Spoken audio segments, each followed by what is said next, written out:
Hey everybody, welcome in. I don't even know what day it is. I think it's Wednesday. And it is a time to really talk about the whipsaw effect of Bitcoin and what exactly that all means and why it's important for you to know. But everybody is concerned. Everybody's like, wow, Bitcoin's gone up so fast, so quick. What do we do? And then I forgot that the video is playing. So I'm going to just do a couple of quick things. I'm going to pop out the chat so I can monitor what's going on and chat with you all as well in real time. So, as usual, let's not waste any time. So this is about math, money, freedom. Crunched a lot of numbers. I went back through all the historical pricing of Bitcoin from the time it began to today, the opening price, closing price, high, low, and did a whole bunch of calculations because I was triggered by something that was very interesting. And again, we don't need the disclaimer, but of course I don't give financial advice, and you guys know that well. So let's look at the Bitcoin investor fear. Part of what prompted me to do this is because a lot of people wrote to me and said, hey, it's going to 20K. Hey, it's going to 25K. Should I sell now and buy in later? Hey, it's gone up $11,000 in a week, so I'm going to take my profits and get back in at $30,000. Hey, my buddy told me it was a bull trap. No, Bitcoin's too volatile. Let's just get out now while the going's good. So all of that hit me at the same time. And I was like, oh, how am I supposed to dispel with this? So I thought it'd be interesting to look at some numbers. But then this happened. My dear buddy Rob, hey Rob, if you're out there, he had something in a video yesterday or the day before.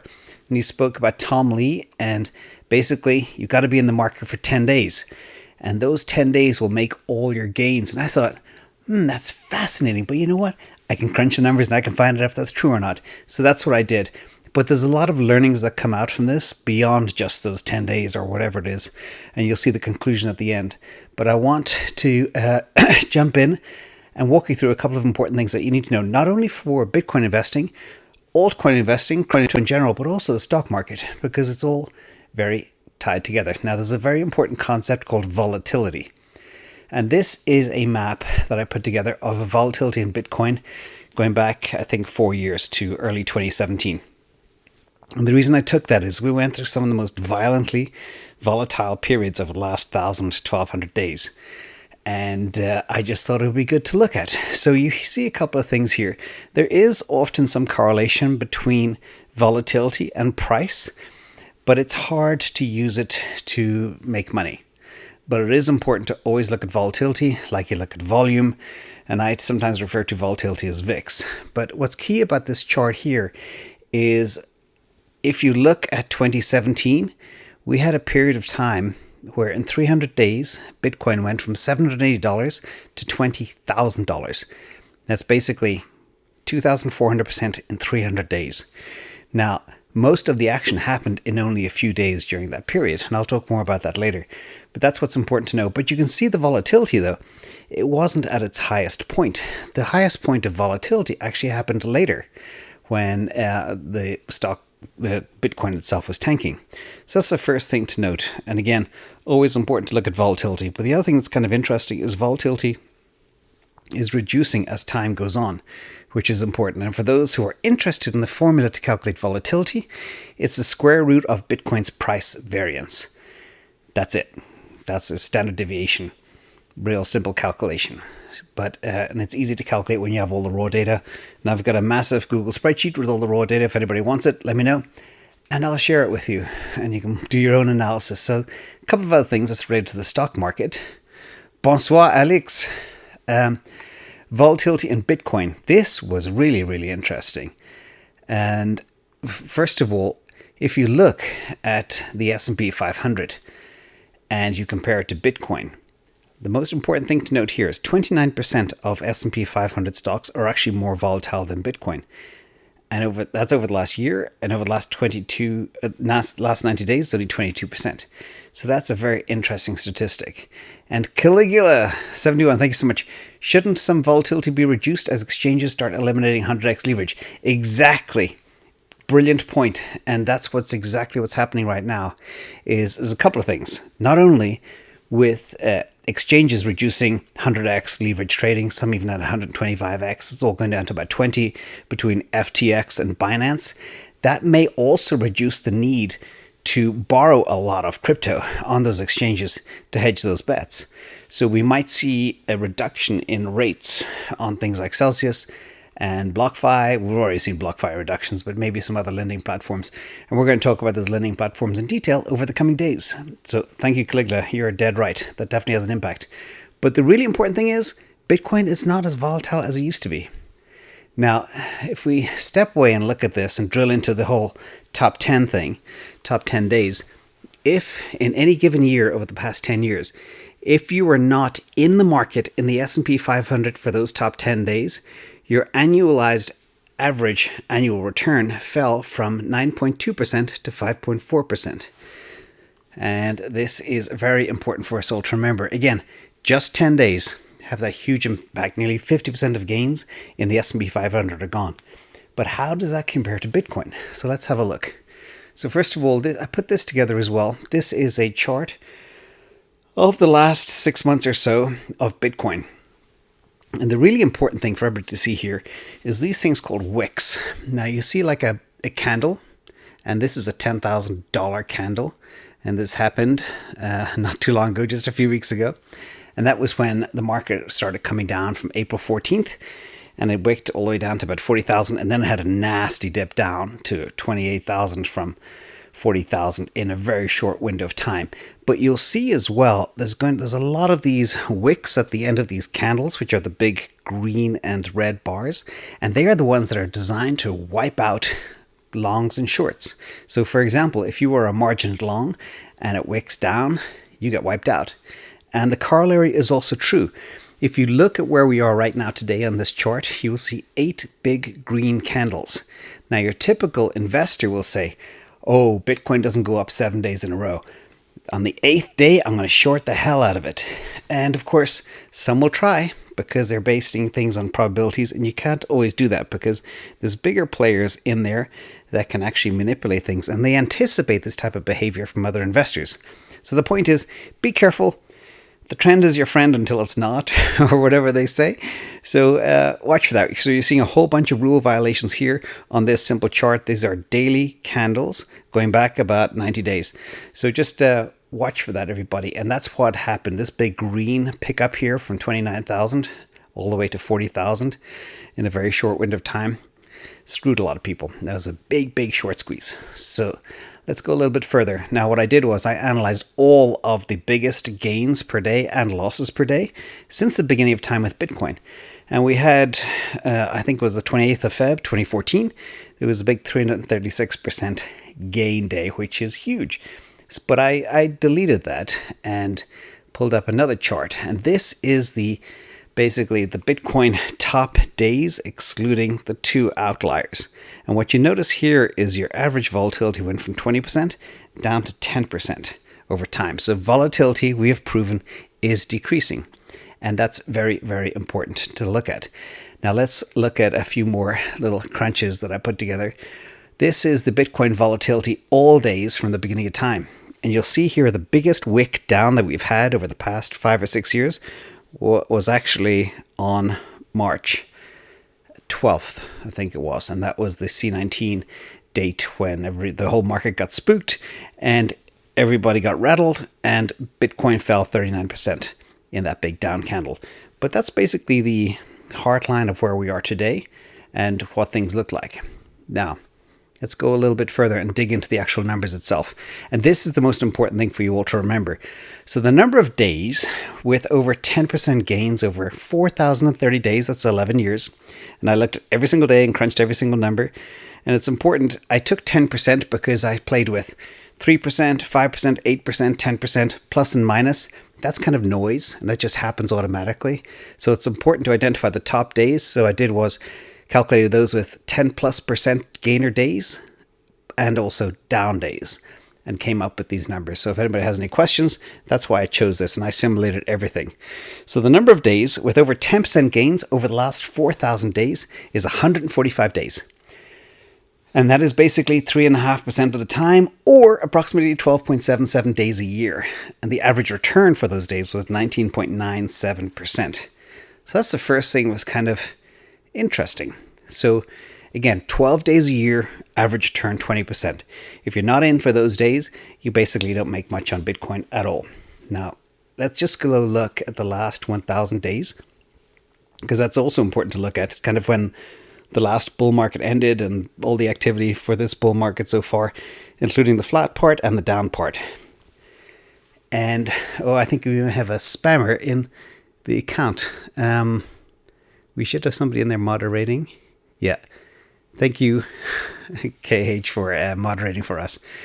So the number of days with over 10% gains over the last 1,000 days, we only had 21 days of those. That's basically 7.6 days per year, or 2.1% of the time. This is important to know. So if you're not in the market for those 7 days in any given year over the last 3 years nearly, you're going to miss out on all the gains on Bitcoin. So for those who want to really time the market, make sure you're extremely good at timing and you can nail those 7 days to make sure you're in the market. Because if you miss them, or even if you miss one of those 7 days, you miss, 15% of your overall gains. So be careful of that. Now, the corollary is also somewhat true. So I looked at the lost days. Now, sometimes it's good to step out of the market if you are that type of trader. But how many are down 10% days and above over the last 4,000 days? And the answer is 103 days. So less days are down than up, which is good. It's about 2/3 of the amount. And it's about 9 days a year that have really bad losses. And the average return was 17.74%, not nearly 20% in the previous case. Now let's look at the last 1,000 days for the same thing. 12 days had 10% losses or greater over the last 1,000 days. That is 4 days a year. Now, can you time those 4 days to be out of the market to make sure you don't get those types of losses? And the average return is minus 14.6%. So again, you'll see here, there's a very small number of down days and big up days as well. So be careful on timing. So let's jump to conclusion real quick. And I hope I'll open up to Q&A afterwards, and I hope people have some good questions and can get something from this. But it's timing the market is really, really, really hard, but possible. So the Tom Lee guy, who basically that I saw on Rob's show, he said it's 10 days are the best 10 best days rule to make all your gains in Bitcoin. It's actually not. It's 7 days looking at the last 1,000 days. So remember that. It's not even 10 days anymore. It's 7 days. And in addition, there's a couple more things that we can take away from this and learn in the summary. Is first of all, anti-FUD. Bitcoin is no longer too volatile. A lot of people say, oh, Bitcoin's too volatile, etc. Never works, too dangerous. It's no longer too volatile. Bitcoin is less volatile than 29% of the S&P 500. Bitcoin is becoming less volatile every quarter. The trend is going down. And the average returns are far less than they were in the old days. Remember that as well. In the old days, basically it was over 20%, big gainers on the big up days. Now it's just 12% on those big up days per day. And we've seen that lately as well. Although that doesn't mean we can't go up $11,000 in 3 or 4 days, which we did as well. Actually, I think it was 5.5 days. We went up $11,000. So keep that in mind too. And remember, 7 days is when you need to be in the market, and 4 days you need to be out of the market if you are a market timer. And again, really hard to do, but that's the message today. So nothing but goodness, and probably the most important lesson of all, and this is old school lesson. This is a guy called Peter Lynch. Some of the younger people may not remember him. I do remember him. I've read many of his books, and he's an old school investing guru. He used to say things like, the reality is it's time in the market, not timing the market. And he said as well, and this is the real lesson that I want to share with you all today, because I got so many messages saying, I want to get out. I'm going to sell at 40 and get back in at 20 or 28 or 30. But far more money has been lost by investors preparing for corrections or trying to anticipate corrections than has been lost in the corrections themselves. So that is worth $1 million right there, everybody. If you can take that home, store it in your brain, that is gold. So with that, I'm actually going to answer a couple of questions. It's probably one of the shortest videos I've done in a long time. I'm not even too sure. It's like 15 minutes. Woohoo, new record. Let me switch cameras, and I'll take a couple of questions if anybody has any cool questions. Love to hear from you all and see what's going on in the world. And I hope everybody's doing well. And we can actually look at the Bitcoin price as well. find out what's going on there. Give me 1 second. Window. Because normally last few days when I've been doing videos, Bitcoin has gone up. So let's look at the quick chart right now. You'll see as well, even the volatility today, just over the past few hours, it's gone from 41,000 down to 38,000, back to 40,800, back to 39,000. So it's still even swinging around right now. Well, let's see. I think a couple of questions just came in real quick. Let me jump in and grab them. Chappie, hey James, I'm a new Patreon member. Any thoughts on WanChain? I've never even heard of WanChain. And again, just for those people that don't know, I don't analyze 10,000 tokens. I don't analyze 10,000 stocks. I got very, very focused on the winning stocks and winning tokens, and I try to keep it to 20 and 20.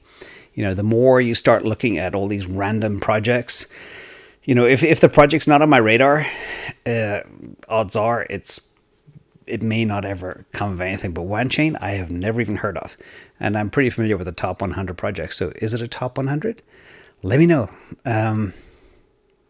Maybe Safe Haven project on VeChain. I'm not a big VeChain fan. I have a little position in VeChain, but I'm not sure what that project is on VeChain. But I have been stressing that VeChain could be good if they go beyond supply chain management. I think that'll be a very hard market to crack, and there's a lot of other players coming into that market as well. Although using the blockchain for supply chain management is incredible. It's an incredible use case. And even the governments are beginning to pick up on that. From RRFF, have you looked into healthcare crypto? Thoughts on Solve?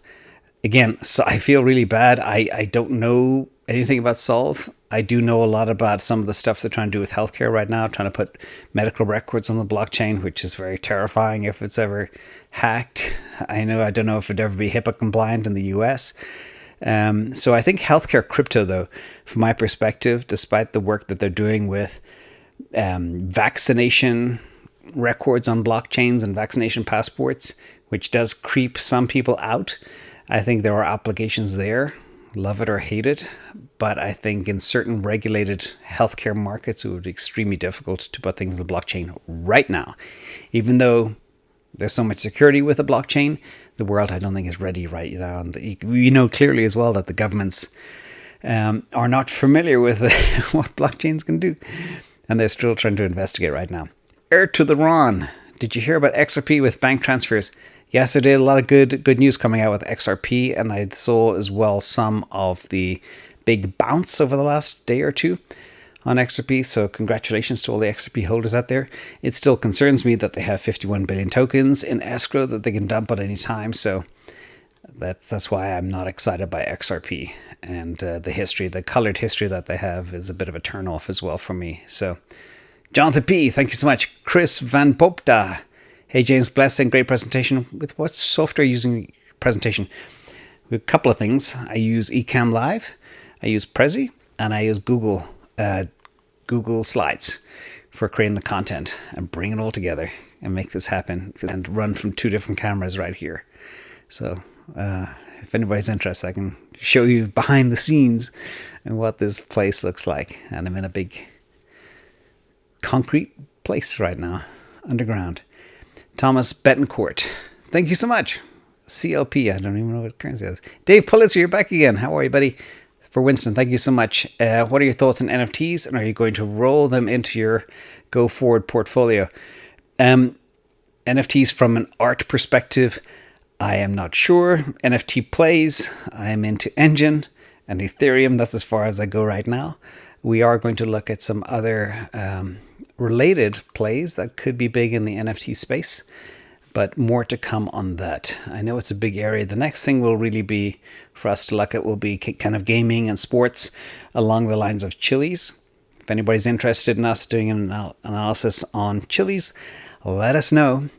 Drop a comment below, but that's one of the next ones in the hopper. A lot of requests as well for Harmony One, Theta, Nano, all those names. So hello for the Netherlands. Sorry for being so late. I'm trying to get these out as early as I can. And I hope somebody got something about this whole importance of timing the market and the volatility of Bitcoin and how to play, and don't be caught out. So be really careful. Don't have Don't use margin because those wicks will catch you, and be very careful. Angela R., thank you for everything you do. And yes, for the animals, you guys are so kind and gracious. Running for the crown. Thoughts on Link versus Bitcoin? I could own a few Bitcoin, but chose Link. What are your thoughts?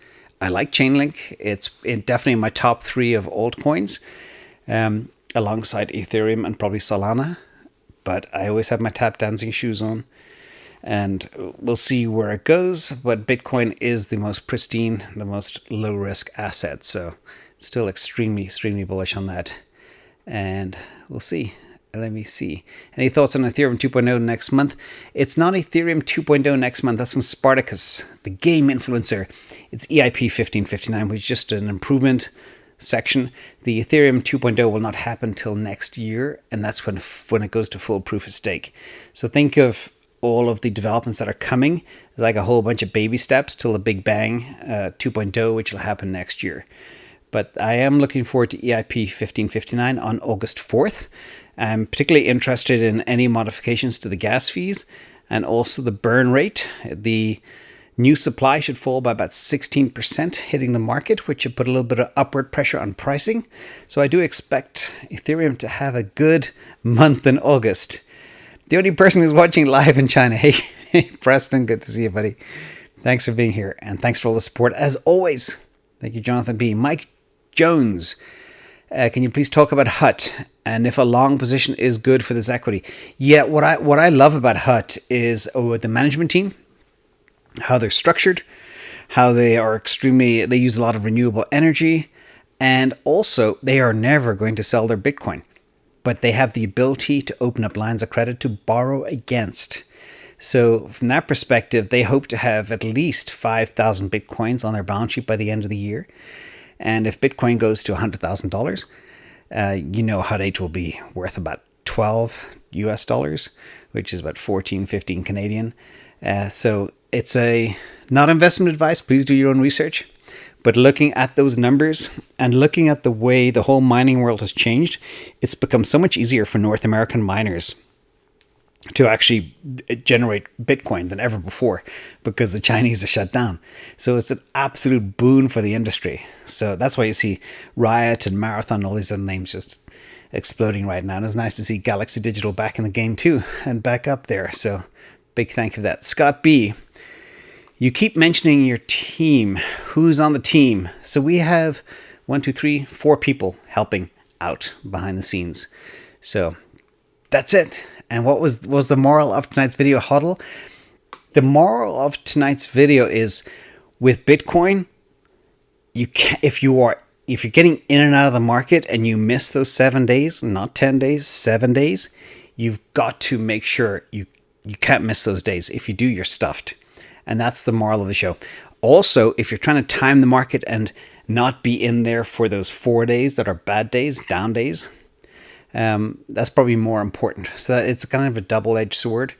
There's a lot of people that try and trade, but if you go into the market thinking, okay, I got to make sure I've got to be in there for those 7 days, make sure you position yourself carefully. That's really the whole thing. The other thing is for people that can't time the market with great accuracy or don't have time to do all the TA work and everything else, just be very careful. The best way is just to DCA in, buy. What I try and tell people is it's sort of related to timing the market, but just be in a position to always have a little cash on hand for those big dips and position limit orders very carefully along Fibonacci retracement lines. And that I found to be very effective for me. So, for example, in 2020, I used to allocate a certain amount of money every month to buy Bitcoin. And during that 30-day period, I'd wait for my limits to hit along Fibonacci lines. And it worked beautifully. And again, just looking back at the slide I showed you with those wick downs, just over the last 90 days, just be patient. Let it come to you, and it will. So Scott B., great question. Thank you for that. Let me see if I missed anything else here. OPSEC classified. I love that. Thank you. OPSEC. This is something. Listen to OPSEC classified. This is something we all need to work on. Please, everybody, don't trust anybody online. Don't give anybody anything. And lock your systems down. Your cell phone, your email, your exchanges.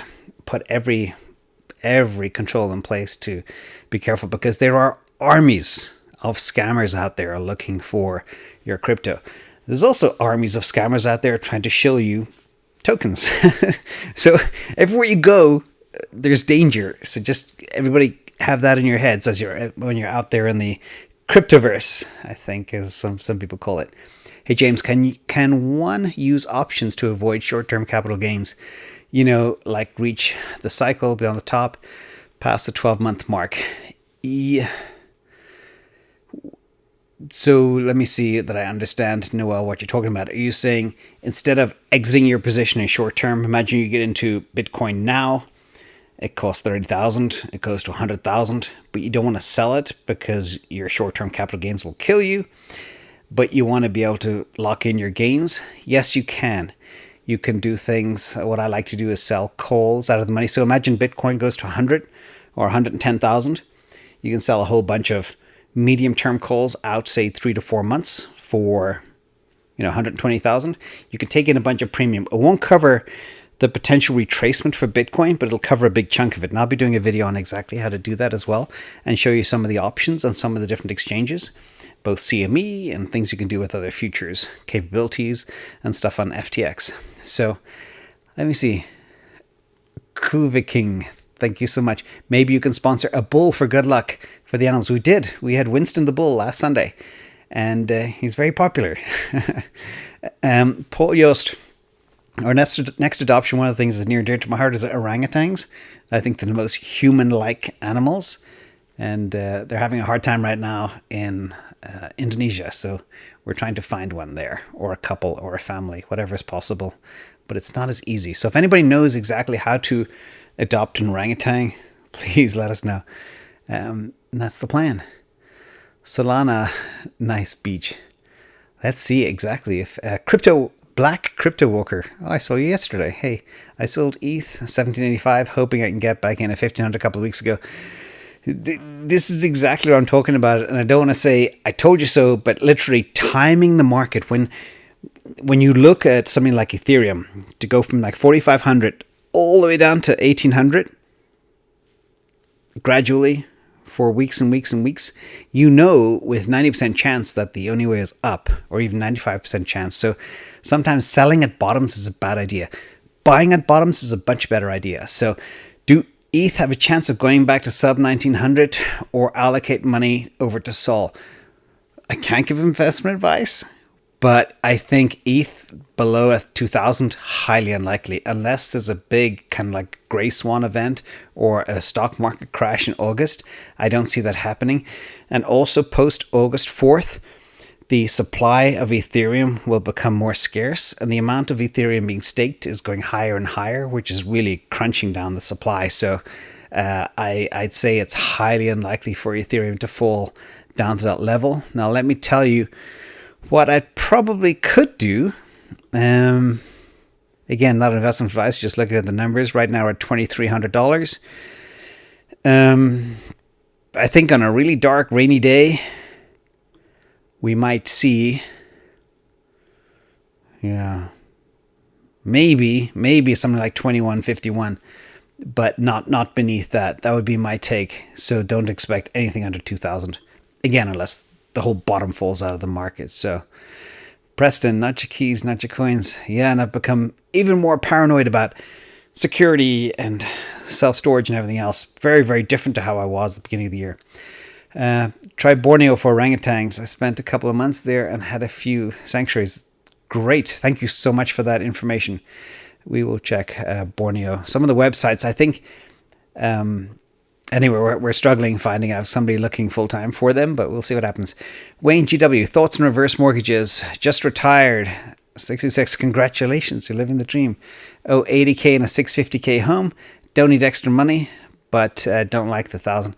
Yeah, absolutely. When you have that much equity, like I'd even think about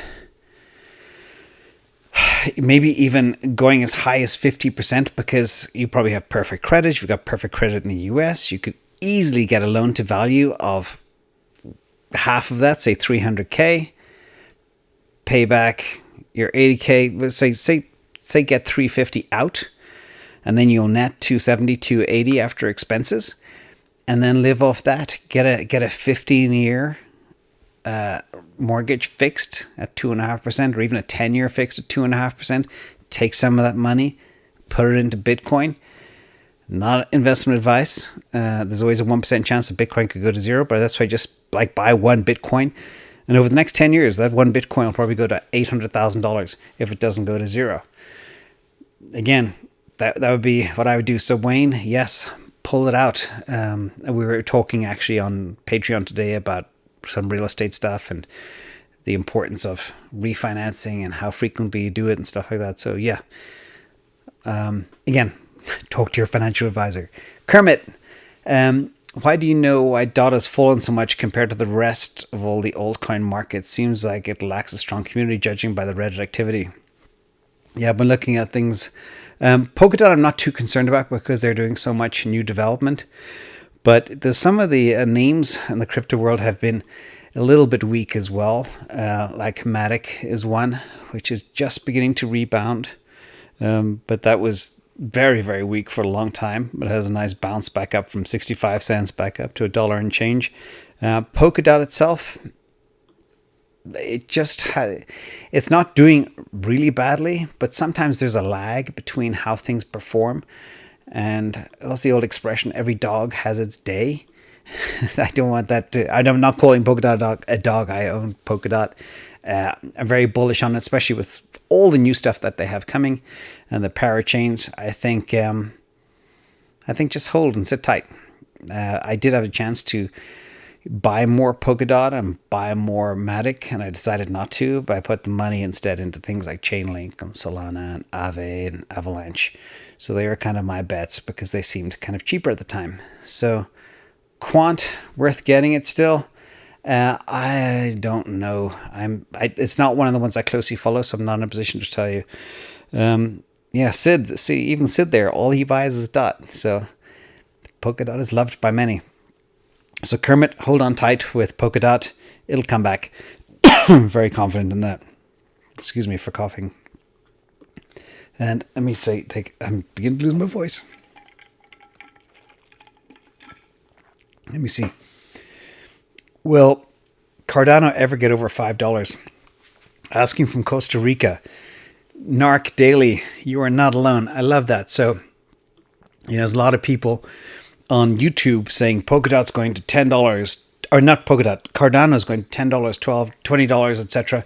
I don't think so. My target in this bull market for Cardano, it keeps saying Polkadot, is $3. So, it was down at $1 there the other day. I think it's $1.30, $1.40 now. That's where I see it going. I definitely don't see it at $10. I do have a position, but that would be extremely bullish. But who knows? Maybe they have some secrets up their sleeve when they start launching their new hard fork in September. Maybe they will take over the world. I think it's highly unlikely, but you never know what's going to happen. That's why I always hedge by having a little position in a lot of different things. But most of my crypto is in Bitcoin and Ethereum. So we have a lot of Polkadot fans here. And we have the Cardano army. Brandon says Cardano is the best project in crypto. It better be, because they haven't delivered anything in 5 years. So they're building something very, very special. And that's what has me concerned. It takes them so long to get something out the door. And this world is developing so fast. So we'll see what happens. Hedge coins. Do you know anything about hedge coins such as ETH Hedge, ETH Bar? ETH Bear. Yes, I've looked at some of those on FTX, and there's a whole bunch of stuff you can do on FTX in kind of these kind of hedge capabilities and 3x, against FTT and everything else. I haven't traded any of them yet, so I'm not in a position to talk, but I think it's overly convoluted and there's too many dimensions. I personally prefer picking something and picking its trajectory than having a multivariate type trade going, which can be quite complex and difficult to juggle. I much rather find things that are low compared to other things in their same area. So let me see. Yeah, everybody has their own thing. Thoughts on Zilliqa. I like Zilliqa. I have a small position in Zilliqa. And I think it has an okay future. Zilliqa is one of the ones that they just have a little bit of ways to go, and they have a very good chance of pulling it off. but I have a very small position in silica. So anyway, let me see. We have somebody who, congratulations on the new altcoiner today. That is awesome. And I keep getting questions about VeChain. Sold Cardano for Doge. Thoughts on cake? Oh, brilliant. Best crypto tracker. I use my own. I've created one in Google Sheets, and I use it because I use so many different exchanges. I don't want that information out there in the public, and I don't trust them. So I just built my own, and I find it to be much better. Any criticism is when regarding the lack of projects, Cardano should also be applied to Solana, Polkadot, and Avalanche. Exactly. Yeah, but if I look at the Solana development and capabilities out of nowhere, and their backers, and the money they have, and the adoption, that's why I'm extremely bullish on Solana. As I said yesterday, if somebody held a gun to my head and said, pick Cardano or Solana, Solana hands down. So that's just the way I think. And anyway, we'll see. What we should do is we should have a little Cardano team. Drop $1,000 in Cardano today and drop $1,000 in Solana. Let's come back in 5 years and see where we are. And that would be fun. Kermit, back in. What kind of regulation do you think we'll see in crypto? And what kind of regulation, if any, would you like to see? I think that because the government officials are so clueless about crypto, I tweeted today something, I repeated some cool words from Mike Novogratz, but he was very dismayed by the fact that you've got people like Senator Elizabeth Warren in the United States talking about crypto, but she doesn't even understand what she's talking about. So the government needs more education before they start thinking more about regulation. I think they need to tidy up some of the riskier areas, and I think they're going after that. So for example, Tether. Is Tether fully backed by US dollars? No. Is some of the paperwork that backs Tether shady? Probably. How much is the shortfall? Maybe 15%, maybe 25% of $60 billion. That's the way I look at it. And from that perspective, they need to investigate, because if Tether blows up, people lose money, and that's bad, because that is a scam if they are not truthful about how much backing they have for the assets that they give out. That type of stuff needs to be stamped out.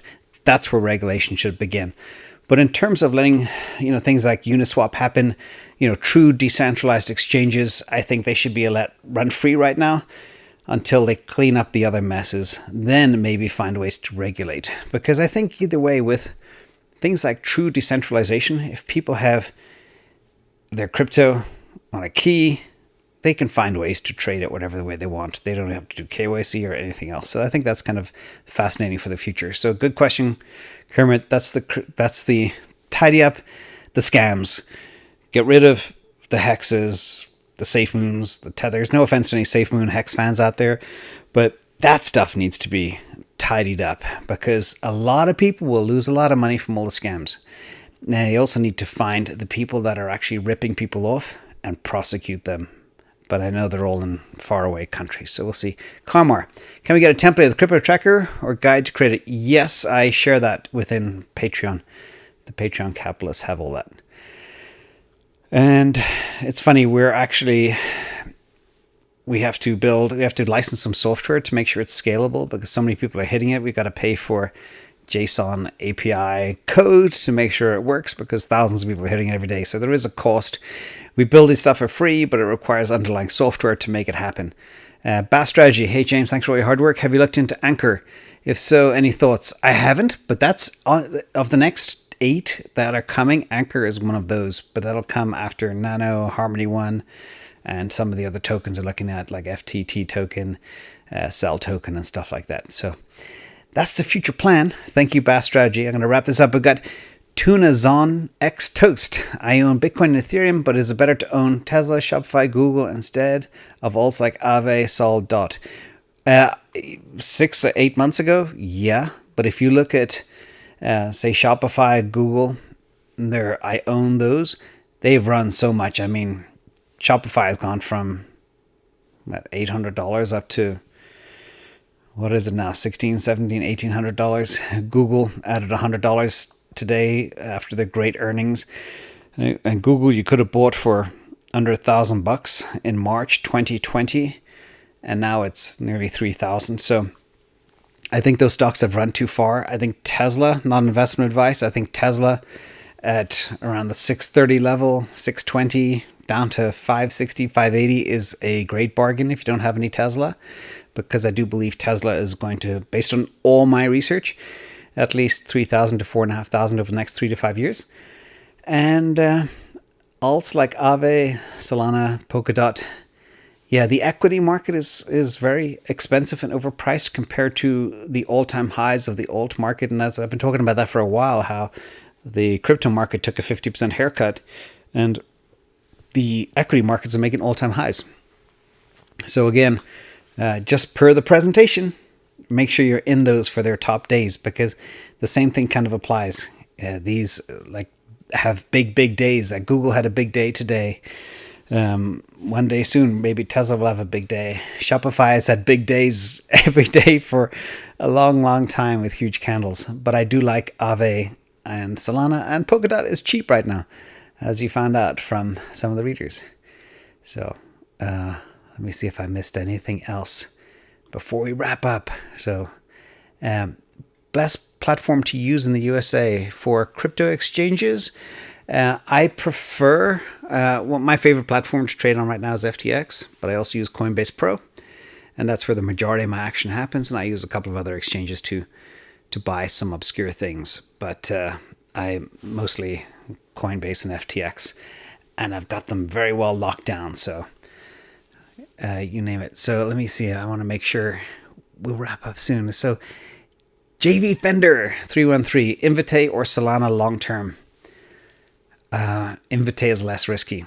Invite is going to take over the world. We are just getting into the fore of being able to diagnose people from blood samples of early stage cancer and other types of illnesses. And that's why I am very bullish on Invite. But that whole sector has been really weak right now. Solana could be the next Ethereum. So it could be huge. It's a really brilliant question. It has me, that would make an idea for a great video.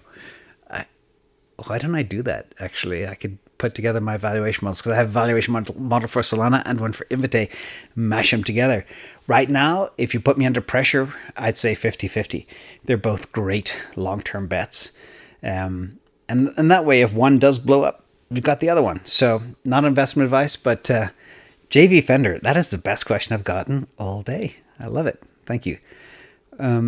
We'll wrap up in a minute. Caligula71, super chat from Scott McKenney. By the way, James, would you consider a position of GBTC as part of your Bitcoin bag?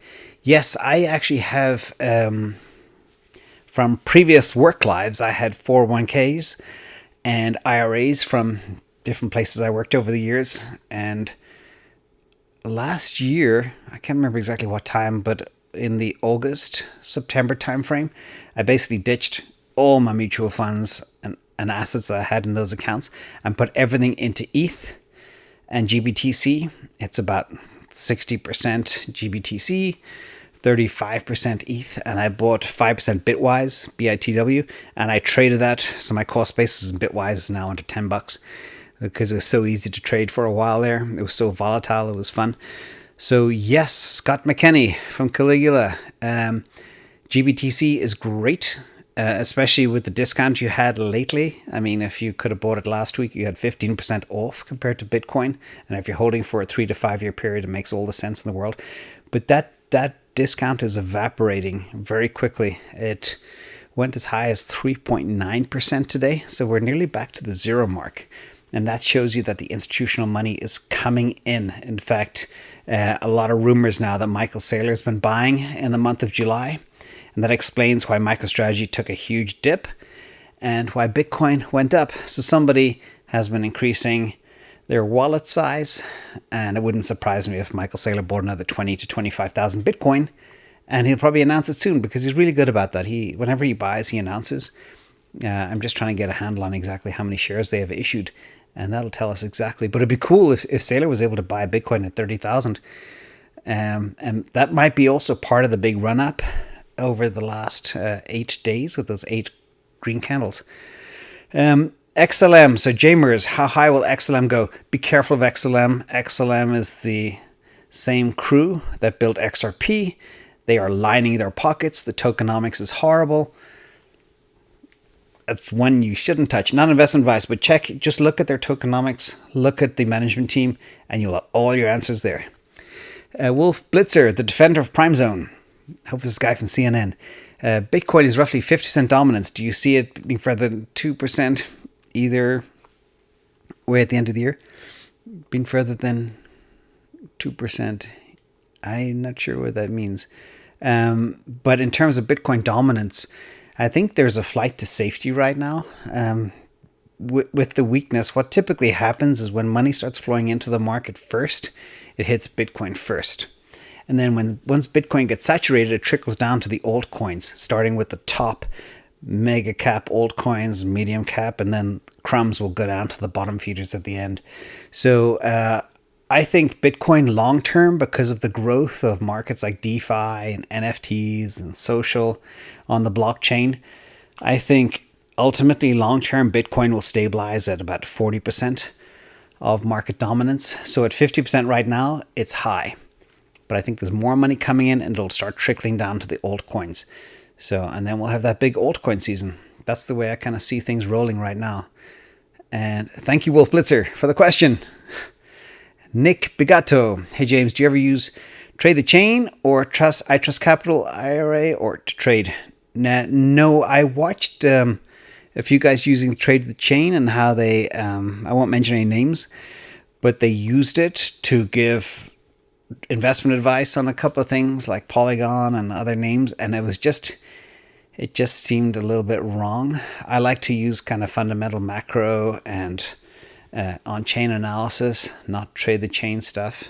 And in terms of IRAs, I don't use I Trust Capital or IRAs at all, because I think if you are investing for the long term, like Bitcoin, just buy it yourself. You don't need to deal with management fees, trading fees, conversion fees, all that type of stuff. Just take 30 grand, stick it on a key, wait for the market to explode, borrow against it, never sell it. So that's my take real quick on IRAs. And if people are interested as well, I can do kind of video of how I see it. But like, Bitcoin is designed to self-custody. Why do you need to pay somebody $50 a month or $30 a month and then trading fees and everything else? Because that eats away at your asset. And Nick, I don't want to go down a rabbit hole with this whole IRA thing. And I know there's security about somebody custodying your stuff, but there's also risk. But if you're confident in your self-custody capabilities, just buy it yourself. Because if you imagine you buy an asset for $30,000 and you got people eating away every month and fees and trading fees and commissions, and this asset ultimately one day goes to $1 million, do you know how much you've lost? That's what I'll do in a video, and I'll kind of make the case for why I believe these IRA companies are kind of very expensive. And again, as long as you're confident in your own self-custody ability, there's no reason in the world why you should use an IRA type company. My 2 cents. Okay, Serendipity. Great stuff. Nice you shared. Thanks for your time. Thank you so much, Serendipity. Very nice. And it's an old shirt, actually. So with that, everybody, that's going to be a wrap. Let's see real quick on exactly what's going on in the market. We'll close up with, see if Bitcoin went up this time. Ooh, it went up $200. I was hoping for $1,000 pump like we had the other day. So, oh, we're getting so spoiled. Bitcoin is amazing. From Jay Grows, do you think the accumulation level will be a Bitcoin for the next all-time high run-up? Or what do you think the accumulation level will be for? Well, I think we're in that accumulation phase right now. Supply on exchanges is dwindling. Whales are growing their wallets. Adoption is rising. Big money is coming in. Institutional money is coming in. It's only a matter of time before the next big institution puts Bitcoin in their balance sheet. I know small companies with 5 and 10 employees that have Bitcoin in their balance sheet. I know law firms that have Bitcoin in the balance sheet. I know a dentist that has Bitcoin on his balance sheet. So the adoption is there. It's happening. And if you look at the small accounts, the most impressive thing I saw was the 0.1 to 1 Bitcoin holders, the retail investors like ourselves. They are growing like crazy and they keep on accumulating. So big congrats to everybody out there. Grab as much as you can before it gets too expensive. So Jay, in order to answer your question, We are under constant accumulation right now. You can see it in the charts. Any level of weakness or any dip whatsoever, even if you look at the last 5 days or in the last few hours, anytime we just dip a little bit, it gets gobbled up. And those dips are sometimes artificially manipulated to shake the coins free from the weak hands, but there's just too much buying pressure right now. It's all the time. And just watch the charts, watch the VPSV. Every time it dips, it's just the money comes in. Marky, seriously, you are so kind, and thank you so much. And again, everything goes to donations. So big thank you to everybody. You be safe, and I will see you guys tomorrow. Okay? I hope I got all the questions as well. Most of them. You guys are awesome. I got Nikki, Wolf, Jay. Yes, be careful everybody out there. Thank you so much again, and I'll see you soon.